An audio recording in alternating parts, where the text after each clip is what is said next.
There was a lawyer once. His name was Francis Scott Key. He penned a song that I'm sure you're aware of. You've seen it. It's in most hymnals throughout our churches. It's called the national anthem. It is our song as an American. We go, however, to a ball game. We stand in our church services and we sing the words of that song, and they float over our minds and our lips, and we don't even realize what we're singing. Most of us have memorized it as a child, but we've never really thought about what it means. Let me tell you a story. Francis Scott Key was a lawyer in Baltimore. The colonies were engaged in vicious conflict with the mother country, Britain. Because of this conflict and the protractedness of it, they had accumulated prisoners on both sides. The American colonies had prisoners and the British had prisoners. And the American government initiated a move. They went to the British and they said, let us negotiate for the release of these prisoners.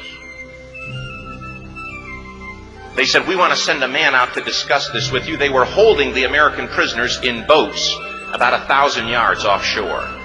And they said, we want to send a man by the name of Francis Scott Key. He will come out and negotiate to see if we can make a mutual exchange. On the appointed day, in a rowboat, he went out to this boat and he negotiated with the British officials. And they reached a conclusion that men could be exchanged on a one-for-one basis.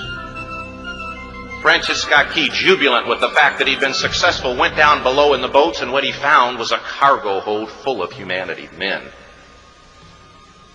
And he said, men, I've got news for you tonight. You're free. He said, tonight I have negotiated successfully your return to the colonies. He said, you'll be taken out of this boat, out of this filth, out of your chains. As he went back up on board to arrange for their passage to the shore, the admiral came and he said, we have a slight problem.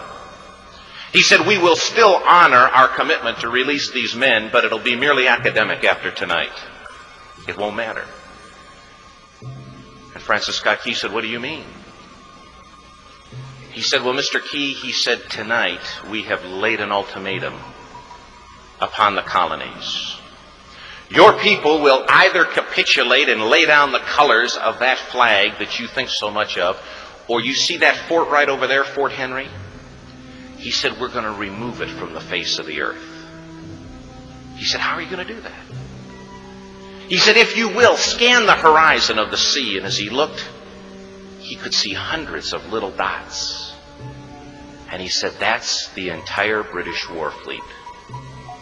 He said, all of the gunpowder, all of the armament is being called upon to demolish that fort. It will be here within striking distance in a matter of about 2.5 hours. He said, the war is over. These men would be free anyway. He said, you can't shell that fort. He said, that's a large fort. He said, it's full of women and children. He says, it's predominantly not a military fort. He said, don't worry about it. They said, we've left them a way out. And he said, what's that? He said, do you see that flag way up on the rampart? He said, we have told them that if they will lower that flag, the shelling will stop immediately. And we'll know that they've surrendered, and you'll now be under British rule. Francis Scott Key went down below and told the men what was about to happen. And they said, how many ships? He said, hundreds. The ships got closer. Francis Scott Key went back up on top and he said, men, I'll shout down to you what's going on as we watch. As twilight began to fall, and as the haze hung over the ocean as it does at sunset, suddenly the British war fleet unleashed. He says the sound was deafening. There were so many guns that there were no reliefs.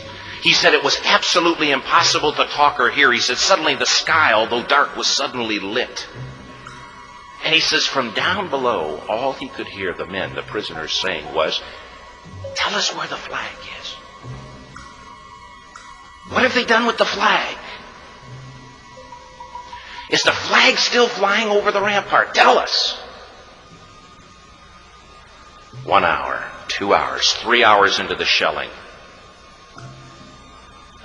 every time the bomb would explode and it would be close to the flag, they could see the flag in the illuminated red glare of that bomb, and Francis Scott Key would report down to the men below, it's still up. It's not down. The admiral came and he said, "Your people are insane." He said, "What's the matter with them?" He said, "Don't they understand this is an impossible situation?" Francis Scott Key said he remembered what George Washington had said. He said, "The thing that sets the American Christian apart from all other people in the world is he will die on his feet before he'll live on his knees." The admiral said, "We have now instructed all of the guns to focus on the rampart to take that flag down." He said, "We don't understand something. Our reconnaissance tells us that that flag has been hit directly again and again and again, and yet it's still flying. We don't understand that." But he said, "Now we're about to bring every gun for the next 3 hours to bear on that point." Francis Scott Key said the barrage was unmerciful. All that he could hear was the men down below praying. The prayer, "God, keep that flag flying where we last saw it." Sunrise came. He said there was a heavy mist hanging over the land, but the rampart was tall enough. There stood the flag, completely nondescript, in shreds. The flagpole itself was at a crazy angle, but the flag was still at the top. Francis Scott Key went aboard and immediately went into Fort Henry to see what had happened. And what he'd found had happened was that that flagpole and that flag had suffered repetitious direct hits. And when it had fallen, but men, fathers, who knew what it meant for that flag to be on the ground, although knowing that all of the British guns were trained on it, walked over and held it up humanly until they died. Their bodies were removed and others took their place. Francis Scott Key said what held that flagpole in place at that unusual angle were patriots' bodies. He penned the song, "Oh, say can you see by the dawn's early light what so proudly we hailed at the twilight's last gleaming?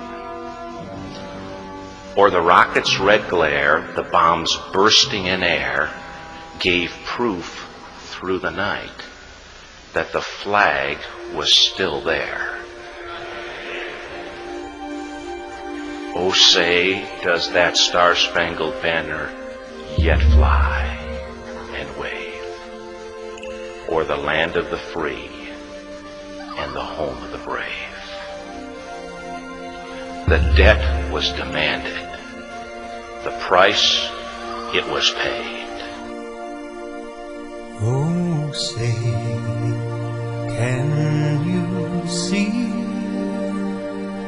by the dawn's early light what so proudly we hailed at the twilight's last gleaming, whose broad stripes and bright stars through the perilous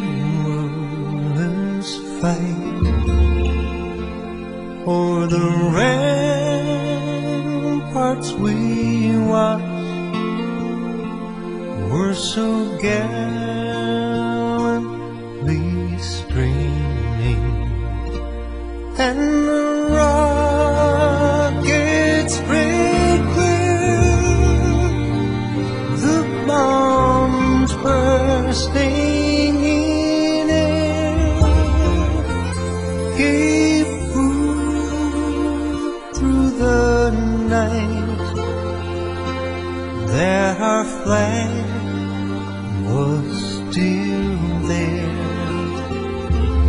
Oh, say, does does that Star Spangled Banner yet wave o'er the land of the free and the home of the brave? Oh, say, does that Star Spangled Banner yet wave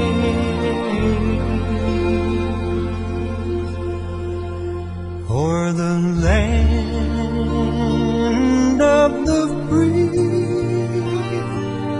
and the home of the